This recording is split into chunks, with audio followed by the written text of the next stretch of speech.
We live in an era of peak comfort and peak anxiety. We have more followers but less connections, more information but less meaning. Most people critique Hinduism by looking at the shadow and calling it the object.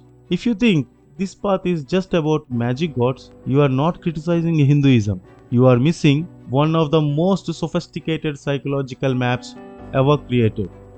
Today I am responding to the video 16 reasons why Hinduism makes no sense. Not to defend a religion, but to explain Dharma.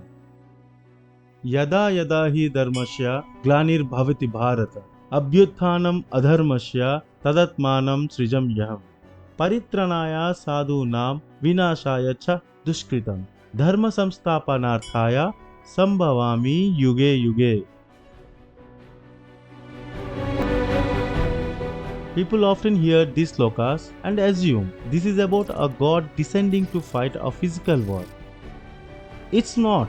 This is about dharma collapsing and human consciousness losing its balance. Krishna is not saying, I will come with weapons. He is saying, when responsibility declines, when understanding is lost, awakened consciousness must return to restore balance. Before addressing the critics, one thing must be clear. Hinduism not a religion in the modern sense. In India, we don't say religion, we say dharma. Dharma means responsibility, balance, right action. It is a way of living, not a belief system.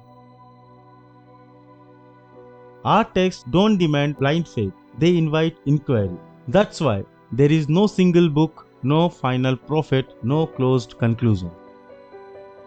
Truth is a mountain with many paths, and the mountain is never finished.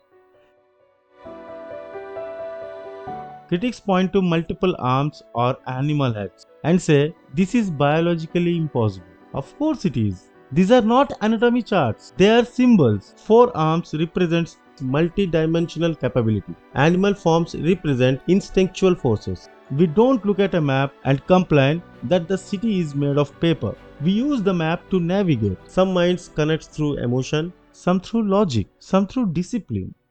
Each deity represents a path the human mind can walk. The goal is not God worship, the goal is self-realization. Idol worship is not worshipping stone, it is disciplining the mind. You wake up early, you clean yourself, you sit in silence before a form. For a few minutes, you live consciously. Critics point to pollution in the Ganges and call sacredness a lie. But sacred is not scientific claim, it is a moral command. If the river is polluted, it's not because dharma failed. It's because humans choose greed over responsibility. Now the math question. If population increases, where do new souls come from? First, consciousness does not die. It's energy. Second, look at science. The universe is still expanding. New stars form, new worlds emerge.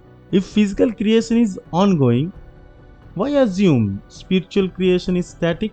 Brahma is not one-time event. Creation is continuous. Rebirth is simply the conversion of energy applied to consciousness that never stops evolving.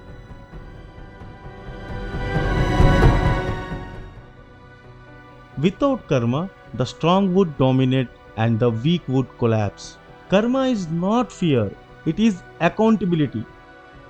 As for caste, it was never birth-based, it was role-based. Work defined responsibility, not birth. Humans corrupted it, power replaced wisdom. Dharma did not fail, human failed dharma.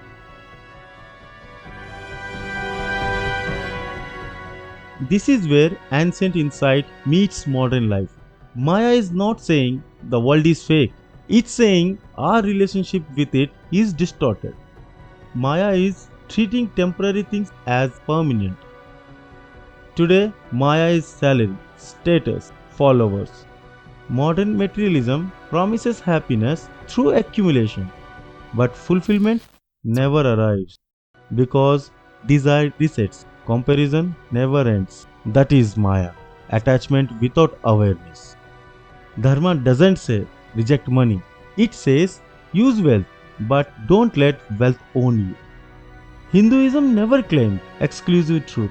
It always ended with an open question. It was designed for people unafraid to examine the logic of their own lives. Because in the end, we are not believers, we are seekers.